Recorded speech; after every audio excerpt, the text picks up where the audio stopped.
పాము పగపట్టడం మనం సినిమాల్లో మాత్రమే చూస్తుంటాం. సర్పాలు అసలు పగబడతాయా లేదా అన్న వాదనను పక్కన పెడితే ఉత్తరప్రదేశ్లోని ఫతేపూర్కు చెందిన ఓ వ్యక్తి 45 రోజుల్లో ఏకంగా 5 సార్లు పాము కాటుకు గురయ్యాడు. అయినప్పటికీ తక్షణం వైద్య సాయం అందడంతో అన్నిసార్లు బ్రతికి బయటపడ్డాడు. ప్రతిసారి పాము కాటుతో ఆసుపత్రికి వస్తున్న అతడిని చూసిన వైద్యులు సైతం ఆశ్చర్యపోయారు.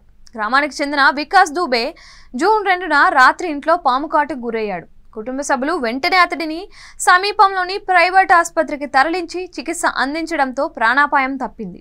ఆ తరువాత 10వ తేదీన మరోమారు పాము కాటుకు గురయ్యాడు. ఈసారి కూడా మళ్ళీ అదే ఆసుపత్రిలో చికిత్స పొంది కోలుకున్నాడు. 2 సార్లు పాము కాటేయడంతో ఈసారి అతడి వెన్నులో వణుకు మొదలైంది. జాగ్రత్తగా ఉండడం మొదలుపెట్టాడు. ఎన్ని జాగ్రత్తలు తీసుకున్నప్పటికీ వారం రోజుల తరువాత 17న మళ్ళీ దూబేను అదే పాము కాటేసింది. ఈసారి అతడు స్పృహ కోల్పోవడంతో కుటుంబ సభ్యులు మళ్ళీ అదే ప్రైవేట్ ఆసుపత్రికి తరలించి చికిత్స అందించడంతో బ్రతికి బయటపడ్డాడు. ఆ తరువాత కొన్ని రోజులకే మరోమారు పాము అతడిని కాటేసింది. ఈసారి కూడా వైద్యులు అతడిని కాపాడారు. ప్రతిసారి పాము కాటుతో ఆసుపత్రికి వస్తున్న దూబేను చూసిన వైద్యులు సైతం నోరెళ్లబెట్టారు. ఇలా అయితే లాభం లేదని ఈసారి అతడిని వేరే చోటికి పంపి కొన్ని రోజులు అక్కడే ఉంచాలని వైద్యులు బంధువులు దూబే కుటుంబ సభ్యులకు సూచించారు. వారి సూచన మేరకు ఎందుకైనా మంచిదని గ్రామంలోనే ఉంటున్న బాధితుడి అత్తయ్య ఇంటికి అతడిని పంపారు. అయినప్పటికీ ఆ పాము అతడిని వదల్లేదు.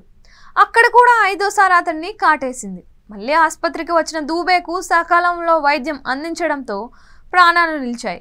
దూబేకు చికిత్స అందించిన డాక్టర్ జవహర్ లాల్ మాట్లాడుతూ పాము ప్రతిసారి అతడినే కరవడాన్ని వింతగా అభివర్ణించాడు. ప్రస్తుతం దూబే కోలుకున్నప్పటికీ పాము మళ్ళీ తనపై ఎప్పుడు దాడి చేస్తుందో అని భయంగా గడుపుతున్నాడు.